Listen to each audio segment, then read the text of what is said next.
Welcome to The Process, with me, your host, Adam Sommer. Welcome back to The Process. I am Adam Sommer. Good to be with you. It has been a couple of weeks. I hope you had a chance to dive into the last episode on the unitary executive theory. I had a great time with Sean back on the mic together, and then we played about 3 hours of live music afterwards, and it was a ton of fun.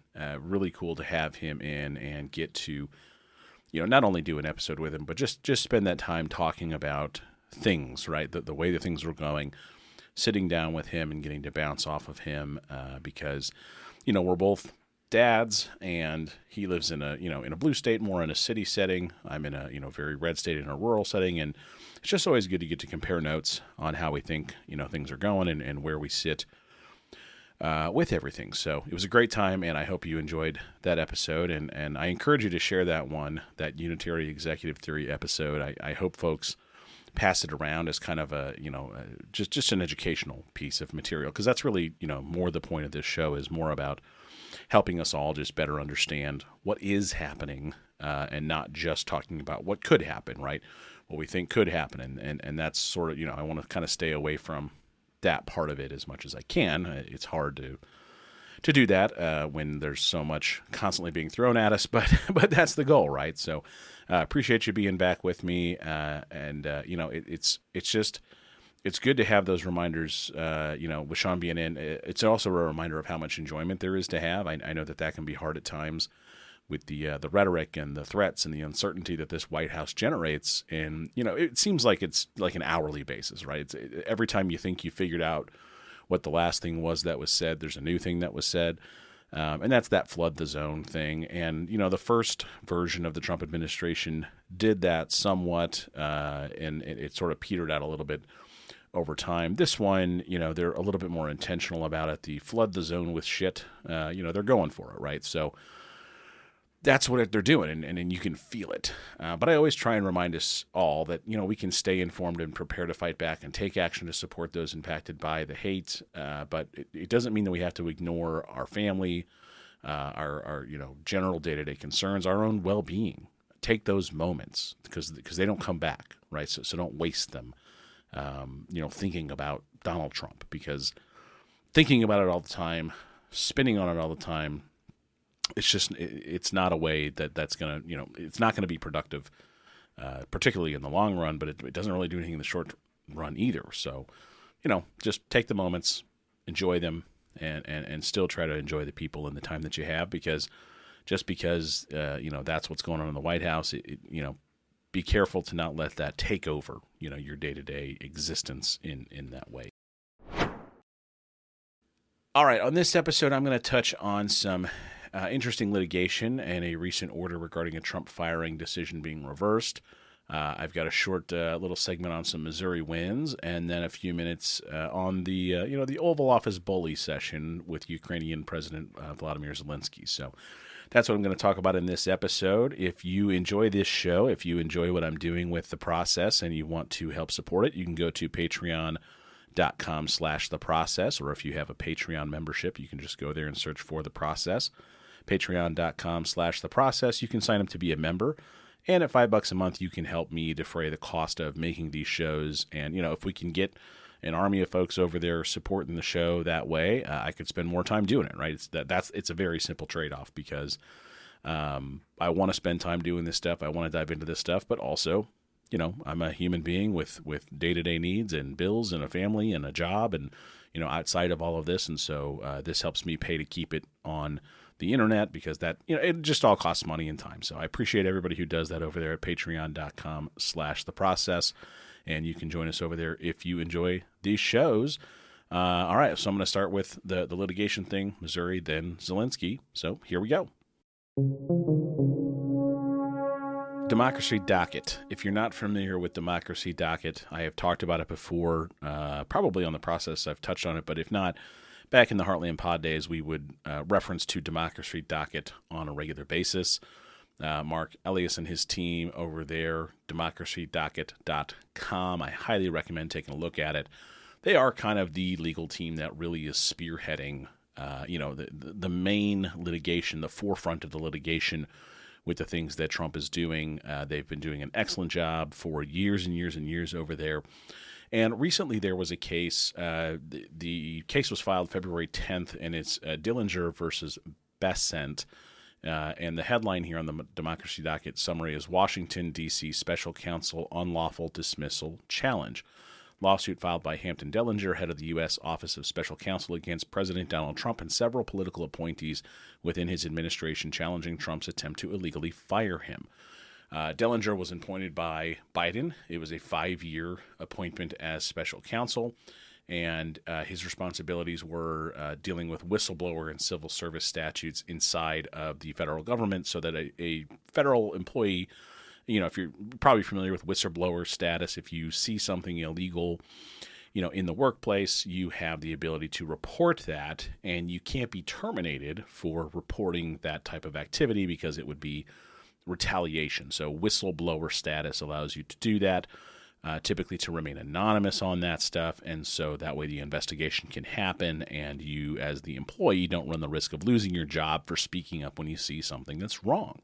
Well, on February 7, 2025, Trump fired Dillinger over email. No reason, just termination. So it sets up the court battle of, can that happen or not, right? He was appointed by a president. It was a 5-year term. Can the new president essentially unappoint this person? Can they just remove them?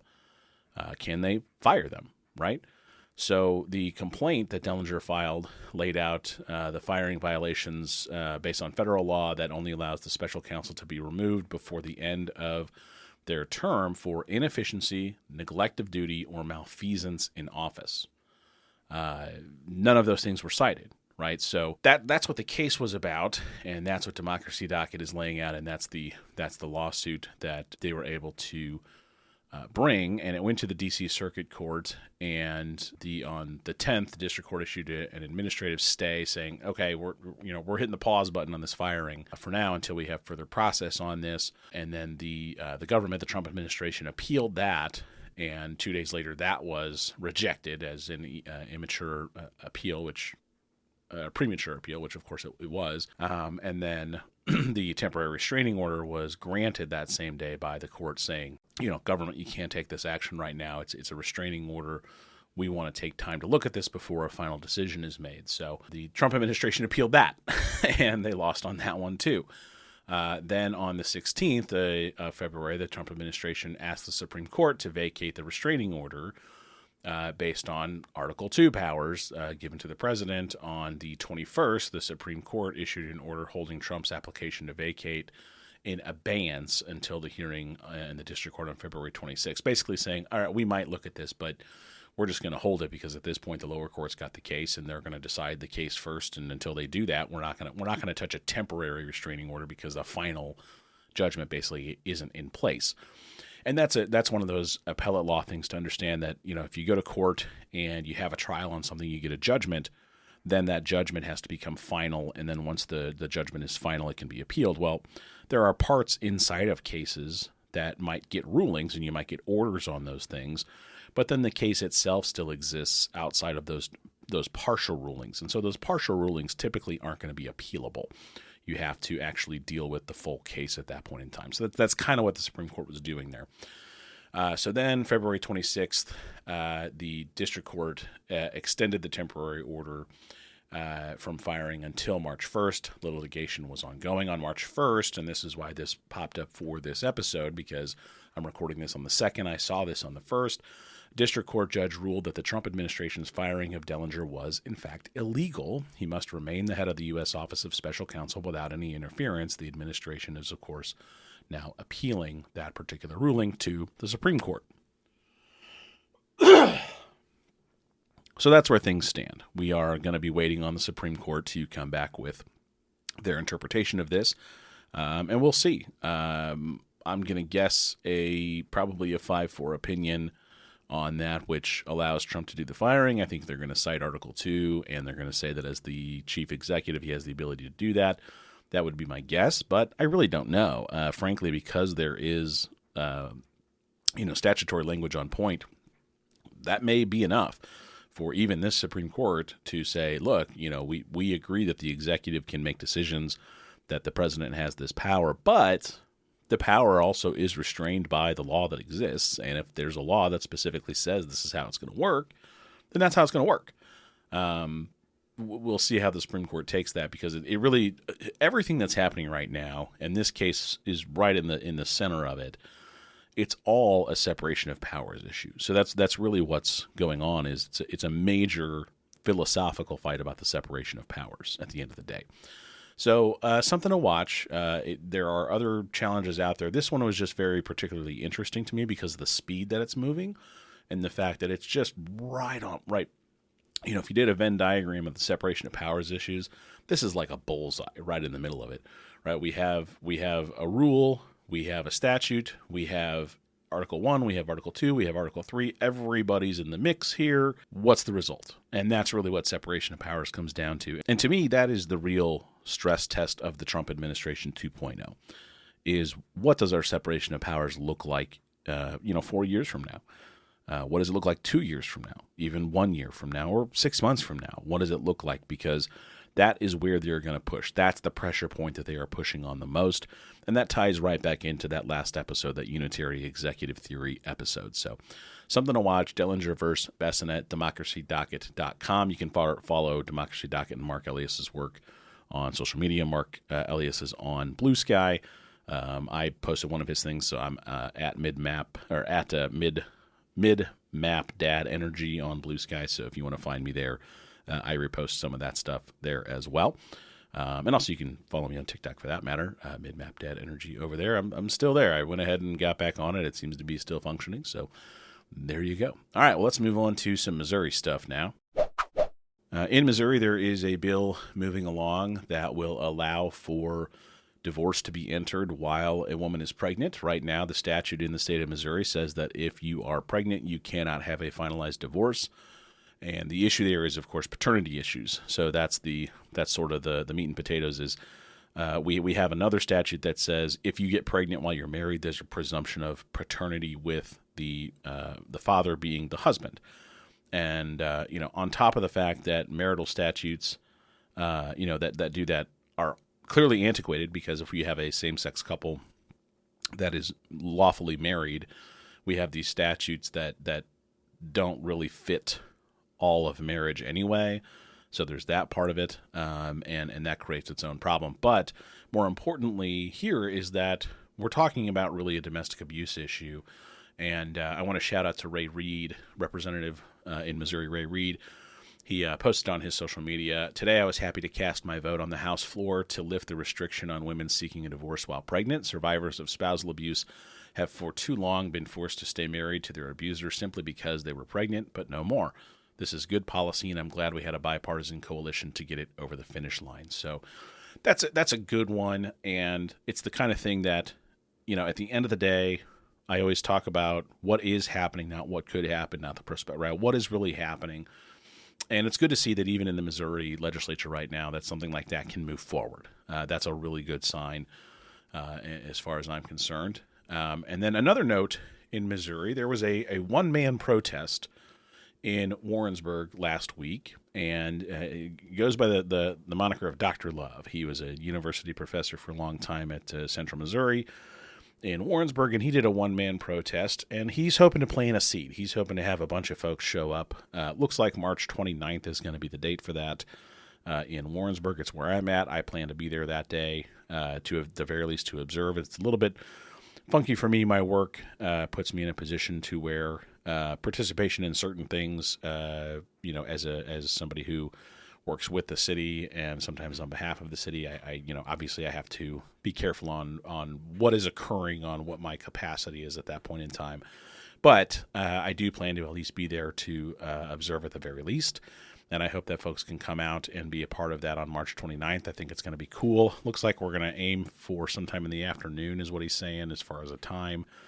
I think there's a march in Kansas City at 10 o'clock that morning. So it would be kind of after that march, for folks who are around that area, come on down to Warrensburg. And if you're not going to that and you want to come up to Warrensburg or come over, it's 2 hours from Springfield. It's an hour and a half from Columbia.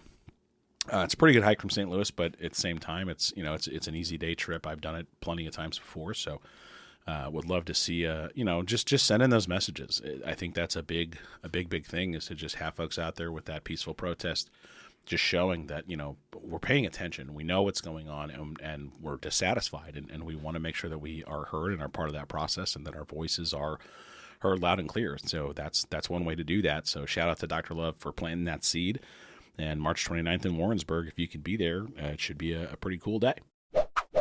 I'm moving to the White House, this past week. I'm sure you've all seen the clips or watched the video of Ukrainian President Zelensky.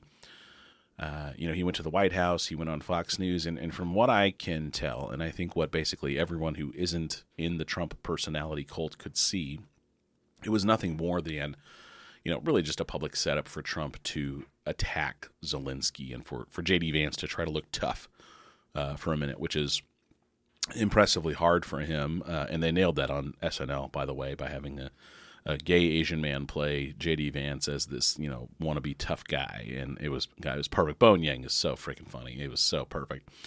Zelensky, to his immense credit, he held his ground, and it was clear about what it would mean to negotiate a peace. But what I keep getting stuck in my mind, it's this kind of thought splinter, is that the Trump administration's position seems to be based on Ukraine ceding ground to Russia and totally ignores the baseline sovereignty of Ukraine as a country. And I know I'm not the only person you've heard say this or seen, posted on social media, but this is far more infuriating to me when you consider one of the biggest issues the MAGA folks have talked about for a decade, more than a decade, is the exact same issue at the southern United States border.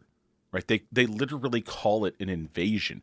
They categorize the right of the U.S. to respond with force based on the exact same principle that Ukraine is fighting for, and the Ukrainian border doesn't have an issue with illegal crossings. It has an issue with a quite literal invasion from a foreign army. Right? Imagine tanks rolling into Texas from Mexico. Seriously, think about that. That's the equivalent. Texas, where a lot of oil is located. Part of the issue in Ukraine is based on some mineral rights as well. Also, Texas used to be part of Mexico, just like Ukraine used to be part of the USSR. And Russia and Putin, they see it as their right to go back in there. Think about what the U.S. response would be if the Mexican government rolled tanks across the border. Think about what the U.S. government response would be if Mexican troops marched across the Rio Grande. Think about it. And much like in World War II, the United States is pushing for an isolationist approach, and it's based not on the merit of the Ukrainian claim, but based on the simple convenience of security that Zelensky pointed out, which is that we in the United States have this very convenient ocean, 2 of them in fact, separating us from Russia and most major foreign threats. Ukraine shares its western border with Russia's eastern border. They can't just turn off the news and ignore the issue. It is in their literal backyard.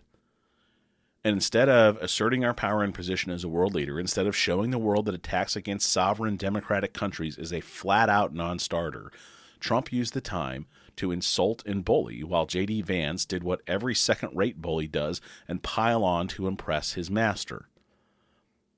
Little men making big noise, and a lot of little men made big sound in that meeting, which is why it was so notable to me that Zelensky was quiet and calm. The great irony is that Trump lost the meeting on optics and showed only that he truly is second-rate when it comes to doing the job of president. And now we're left with the question, will the meeting with Putin be a press circus too? My bet is no. Well, that's it for this episode of The Process. Reminder to join me and our community of listeners on Patreon with Patreon/The Process. Your membership there helps cover the cost of the show's existence, and every member over there is very much appreciated. Speaking of, I have a few folks who have posted, but I'm looking for more listener questions for a mailbag episode. So if you're a member over there, or if you sign up after this episode at the Patreon/The Process, post your question, and I'll pick several to tackle. I want to have kind of a nice, smattering of different things. So shoot a question over there. You can do it via DM if you don't want to put it on a post. That's fine. But I'd love to get some more questions to do kind of a mailbag episode from you all, from the listeners. I hope you have a great week. I will do my best to be back with you again next week. And if I am not, it'll be 2 weeks. But hopefully next week I'm going to try to make sure I do that. But whether it's next week or 2 weeks from now, I will see you then. And in the meantime, be well.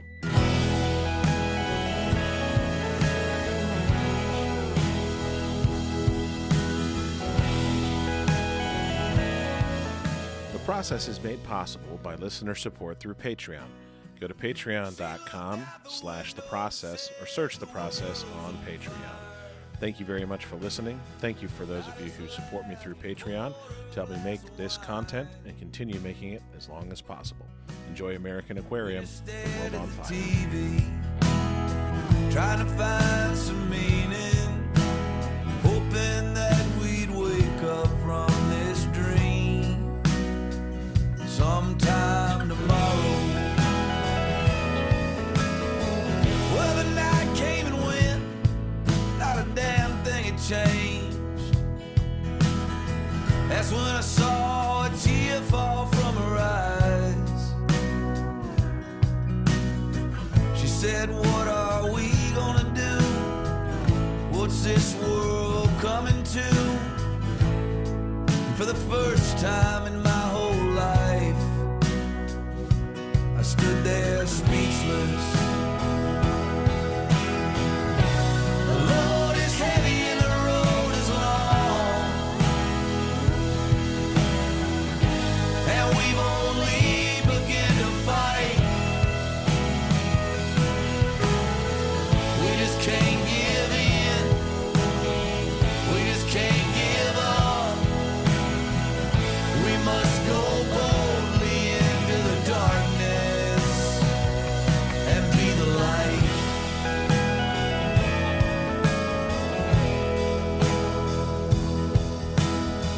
So I packed up my car and went looking for answers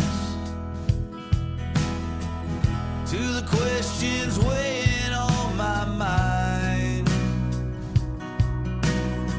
When did the land of the free become the home of the afraid? Afraid of the world, afraid of the truth, afraid of each other. This ain't the country my grandfather fought for,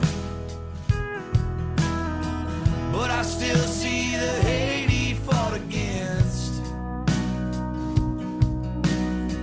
Give rest to the tired, give mercy to the poor, give warmth to the huddled masses, and I'll show you freedom.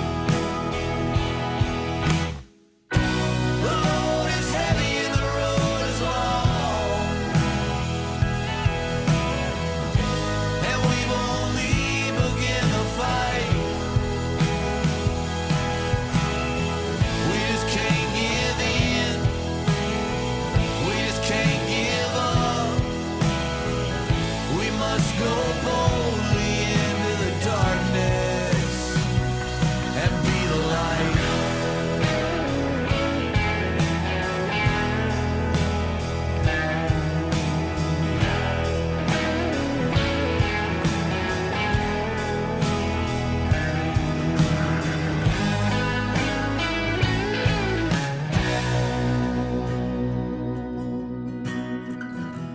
I got a baby girl coming in the spring. I worry about the world she's coming into, but she'll have my fight, she'll have her mama's fire. If anyone builds a wall in her journey, baby, bust right through. The load is heavy and the road is long, and we've only begun to fight. We just can't give in, we just can't give up. We